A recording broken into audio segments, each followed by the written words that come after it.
Hello YouTube మిత్రులారా, welcome to ఎంజెస్ blog.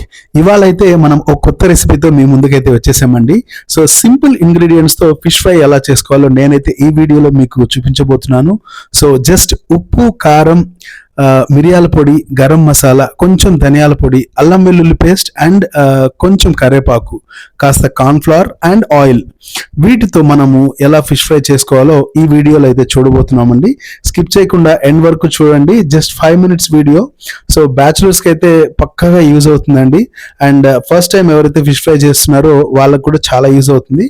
ఇందాక చూపించిన ఇంగ్రీడియంట్స్ అన్ని ఆయిల్ పోసి కొంచెం కొంచెంగా కలుపుకోవాలండి. సో ఇలా మొత్తం నీట్గా కలిపేసుకొని, సో ఏదైతే మనం ఫిష్ అనుకున్నామో ఫ్రైకి, సో ఆ ఫిష్ ఫ్రైకి ఇదంతా నీట్గా పట్టించేయాలండి, గ్యాప్ లేకుండా. సో ఉప్పు అయితే మాత్రం చూసి కలుపుకోండి. ఎక్కువ ఉప్పు వేసుకుంటే మళ్ళీ పనికిరాదు, అంటే తినలేము, చాలా ఇబ్బంది అయిపోతుంది. సో తగినంత ఉప్పు వేసుకొని ఈ మసాలాలతో మనమైతే ముక్కలకి చక్కగా పట్టించేసుకోవాలండి, చేప ముక్కలకి. నేను కరివేపాకు ఎందుకు వేసానంటే, ఫ్రైలో మనకి తింటూ ఉన్నప్పుడు మధ్య మధ్యలో కరివేపాకు తగులుతూ ఉంటే ఆ ఫ్లేవర్ కానీ ఆ టేస్ట్ కానీ సూపర్గా ఉంటుంది. సో అది నా చిన్న రెసిపీ అనమాట. సో ఇలా మ్యారినేషన్ చేసి రెడీ చేసుకున్న ఈ ఫిష్ మసాలా మొత్తాన్ని కూడా మనం ఫ్రిడ్జ్లో అయితే ఒక 1 hour పాటు మ్యారినేట్ చేస్తే చాలండి. సో ఇక ఫ్రై చేస్తామనగా మనకు కావాల్సిన ఐటమ్స్ ఫ్రిడ్జ్ నుంచి ఈ ఫిష్ మసాలా తీసేసుకోండి. ఒక 2 eggs యోక్ని కొట్టి పోసేసి ప్లేట్లో, కొంచెం కార్న్ఫ్లవర్. సో ఇవన్నీ ఇంగ్రీడియంట్స్ మనం రెడీ అయితే చేసి పెట్టేసుకోవాలండి. సో ఇంకేముంది, స్టవ్ వెలిగించి దాని మీద తవా పెట్టేసుకొని మనకు సరిపడ్డంత ఆయిల్. సో కొంతమంది డీప్ ఫ్రై చేసేసుకోవాలంటే మూకుడులో లేదా డేక్షాలో ఆయిల్ పోసేసుకొని చేసుకోవచ్చు. మనమైతే లైట్ ఫ్రై చేస్తున్నాం కాబట్టి సో జస్ట్ తవా మీద, ప్యాన్ మీద మనం కాస్త ఆయిల్ పోసేసుకుంటే సరిపోద్ది. సో ఈ ఫిష్ మసాలాని ఒక్కసారి యోక్లో అటు ఇటు ముంచి, తర్వాత కాస్త కార్న్ఫ్లవర్లో అటు ఇటు ముంచడం వల్ల ఏమవుతుందంటే ముక్కలకు పట్టించిన ఆ మసాలా అయితే రాలిపోదండి. సో అలా మనం ఏం చేయాలంటే మంచిగా ఎగ్ యోక్లో అలా ఫిష్ని మంచిగా అటు ఇటుగా అద్ది, వెంటనే మనము సింపుల్గా మన కార్న్ఫ్లవర్లో కూడా అద్దేసుకొని అటు ఇటుగా, సో వాటిని అయితే చక్కగా మనం ప్యాన్ మీద పెట్టేసుకుంటే మసాలా అనేది ఊడిపోకుండా, అంటే ముక్క నుంచి బయటికి వచ్చేసేయకుండా చక్కగా మసాలా దానికే అతుక్కుని ఉంటుంది. అట్ ద సేమ్ టైం ఈ కార్న్ఫ్లవర్ కూడా ఒక రకమైన క్రిస్పీనెస్ని ఇస్తుందండి ఫిష్కి.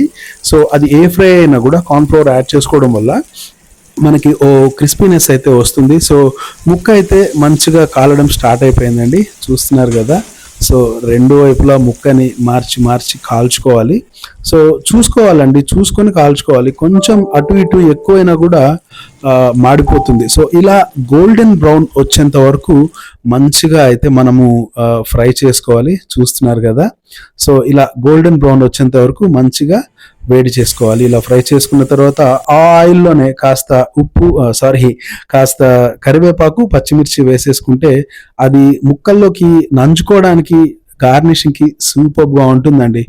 చూస్తున్నారు కదా ఎంత బాగా గోల్డెన్ బ్రౌన్కి మన ఫిష్ ఫ్రై అయితే రెడీ అయిపోయిందో. సో చక్కగా గార్నిష్ చేసేసుకున్నామండి. సో పప్పుచారులోకి కానీ లేదంటే రసమన్నంలోకి కానీ ఎందులోకైనా కూడా సూపర్గా ఉంటుందండి. నేనైతే ఇవాళ రసమన్నం తినాలని ఫిక్స్ అయిపోయాను. సో వేడి అన్నంలో ఘాటైన టమాటో చారు వేసేసుకొని చక్కగా ఇంకా మనం రెడీ చేసుకున్న ఫిష్ ఫ్రైని అయితే ముందు పెట్టేసుకొని చక్కగా మనము భోజనం అయితే చేసేద్దామండి. టేస్ట్ మాత్రం ఒక రేంజ్ లో ఉంది. నేను కదా, మీలో ఇంకా ఎవరైనా కొత్త రెసిపీస్ చూడాలనుకుంటే కమెంట్ చేయండి.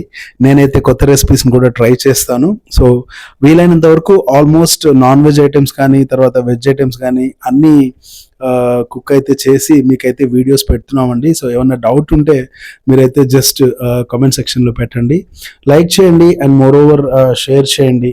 కొత్త వాళ్ళైతే సబ్స్క్రైబ్ చేయండి. ఛానల్ని సపోర్ట్ చేస్తే ఇంకా మంచి వీడియోలతో మీ ముందుకైతే వస్తూ ఉంటామండి. సో ఇప్పటి వరకు అయితే మా ఛానల్కి సపోర్ట్ చేస్తూ, లైక్ చేస్తూ మాకు వెన్నుదన్నుగా నిలిచిన మా సబ్స్క్రైబర్స్ అందరికీ థ్యాంక్ యూ సో మచ్ అండి. సో నెక్స్ట్ వీడియోలో కలుద్దాం. Until then bye, take care. Fish fry మాత్రం అద్దరహో.